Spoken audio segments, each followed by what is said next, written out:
Katanya tujuan kita sekolah itu buat cari ilmu, tapi kayaknya kita mungkin sekolah biar dapat nilai ujian sempurna aja. Alasannya biar disayang orang tua lah, masuk sekolah favorit lah, biar ujung-ujungnya kita dapat jodoh bagus atau kerjaan yang bikin cepet kaya lah. Tapi seperti biasa, kita pasti suka mikir gimana caranya dapat untung sebesar-besarnya dengan usaha sekecil-kecilnya. Dari situ tercetuslah ide brilian yang bernama sistem kebut semalam. Tapi benarkah SKS semujarab seperti kata orang-orang? Pada dasarnya, SKS merupakan sebuah metode yang mirip-mirip teks proklamasi kemerdekaan Indonesia, di mana porsi kerjaan untuk jangka waktu tertentu diselenggarakan dalam tempo yang sesingkat-singkatnya. Tapi bedanya SKS cuma diselenggarakan semalam saja, persis seperti Bandung Bondowoso waktu bikin Candi Prambanan.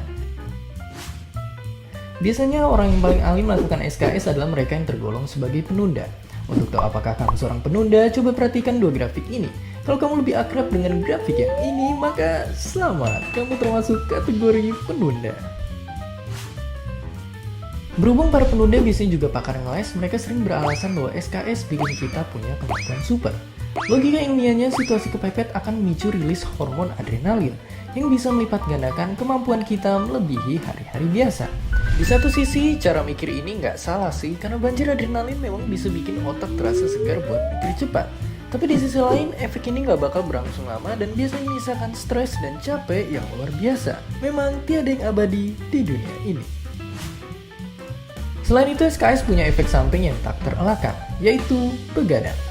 Buat yang paginya mau ujian, begadang seakan nambah waktu belajar. Nyatanya, begadang itu cuma mengandalkan memori jangka pendek yang sifatnya itu sementara. Belum lagi begadang sebetulnya bikin otak capek sehingga paginya kita malah jadi nggak konsen, moody, dan pastinya ngantuk setengah mati.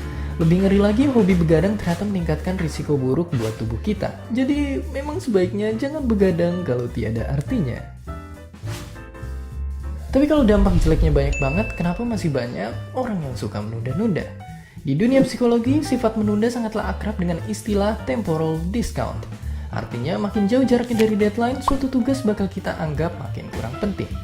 Akibatnya, skripsian misalnya terasa belum penting kalau belum mepet-mepet banget deadline. Sifat menunda juga ada hubungannya dengan impulsivitas dalam DNA kita, karena dulu di alam liar, kehidupan kita itu masih serba sederhana. Kalau lapar, ya kita tinggal berburu. Urusan hari itu ya dipikirkan saat itu juga. Tapi makin kompleks kehidupan manusia, makin banyak kebutuhan yang mau gak mau harus kita rencanakan jauh-jauh hari. Cuma praktiknya, impulsivitas prasejarah kita ini memang masih suka kumat-kumatan. Pokoknya selalu saja ada alasan kalau sesuatu belum mengancam nyawa atau gengsi kita. Dan itu dia masalahnya. Selama ini sekolah terbiasa menilai kepintaran siswa nyaris dari nilai pelajaran doang.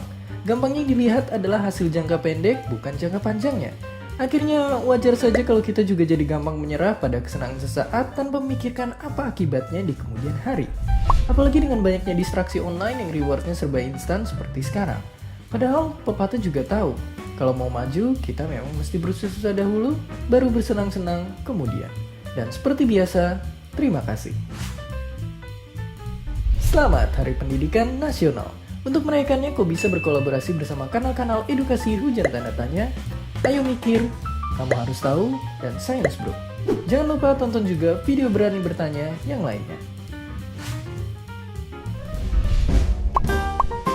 Hi, thanks for stopping by our video.